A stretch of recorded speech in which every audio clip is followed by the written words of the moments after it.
La leyenda de la Atlántida es universal y todos los pueblos del mundo aceptan como hecho la existencia hace milenios y milenios de este maravilloso continente cuya cultura dejó escrita en vagos relatos Homero y los grandes escritores e historiadores de la antigüedad. El océano Atlántico se conecta con la Atlántida, porque se dice y asegura que allí existió este enorme continente hundido para siempre, Aj, que significa agua en lengua náhuatl. También se identifica con ese nombre fabuloso Aj Atlántida y se cree que de allí vino su voz. Sin embargo, nadie hasta ahora ha podido ubicar con certeza el lugar del mar o de la tierra en donde estuvo la Atlántida, que aseguran fue un país de maravillas, de gran cultura y adelantos científicos. Se dice que la raza atlante desapareció para siempre tragada en forma inmisericordia por las aguas, en medio de un cataclismo espantoso, tan tremendo y destructor como el mismo diluvio, y sin embargo,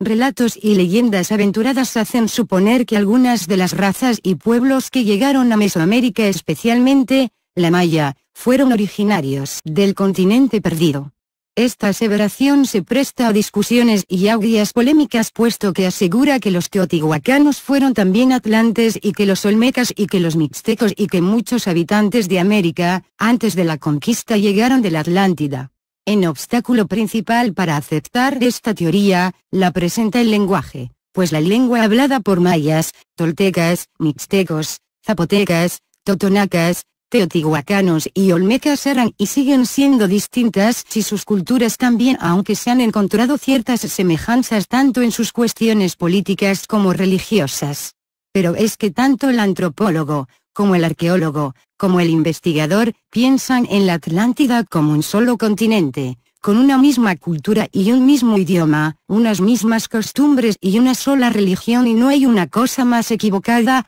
puesto que la Atlántida fue un continente inmenso que se sumergió en las aguas, pero en el cual estaban asentadas varias naciones, que hablaban distintas lenguas y tenían varias costumbres y culturas. Pueden ser entonces descendientes o supervivientes de aquellos atlantes, los pueblos que arribaron a Mesoamérica trayendo sus pasmosas culturas que aún hoy asombran a los más eruditos y los llenan de interrogantes con respecto a cómo pudieron hacer esto y cómo lograr aquellos prodigios de edificios, de tallado escultórico, de transporte de pesadísimos monolitos y de material de construcción. Cómo llegaron al conocimiento de la astronomía y la aritmética, y el calendario y las artes y la orfebrería. Aceptado esto, debe echarse por tierra la idea de que los cultos y maravillosos pobladores de Mesoamérica no fueron producto de la evolución, que no saltaron de las chozas o de las tribus nómadas a un asentamiento cultural asombroso, pues tal cosa no se logra en unos miles de años.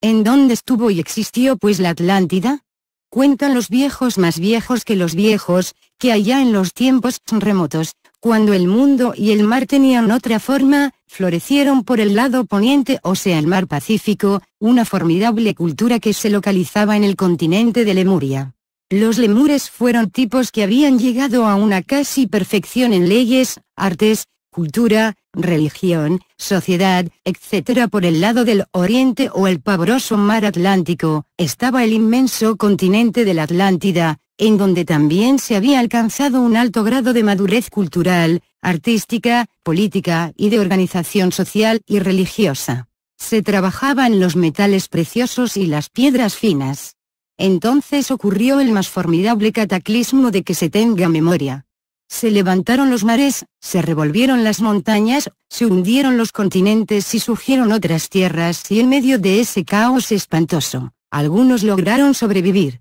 escapar entre los océanos tormentosos a bordo de bajeles abordados a última hora y con gran premura. Como es lógico suponer, los lemures arribaron a las costas de lo que hoy es América, en sus costas del Océano Pacífico, que desde entonces yace quieto y azul. Llevaron sus costumbres y cultura y se asentaron en tierras que fueron de incas, en la isla de Pascua, a lo largo de las costas que les brindaron asilo y protección, lugar para un nuevo asentamiento. Por el Golfo de México que es hoy, arribaron varios grupos de la Atlántida, hombres miembros de pueblos de la misma tierra pero de distintas naciones, y esos pueblos se llamaron olmecas, procedentes de Olman, tierra de Lule, los mayas, los totonacas, los mixtecas o zapotecas. De allí ciertas diferencias étnicas y de lengua y de costumbres, de cultura. Los teotihuacanos se adentraron hasta el altiplano, por temor a un nuevo cataclismo que pudiera barrer las costas,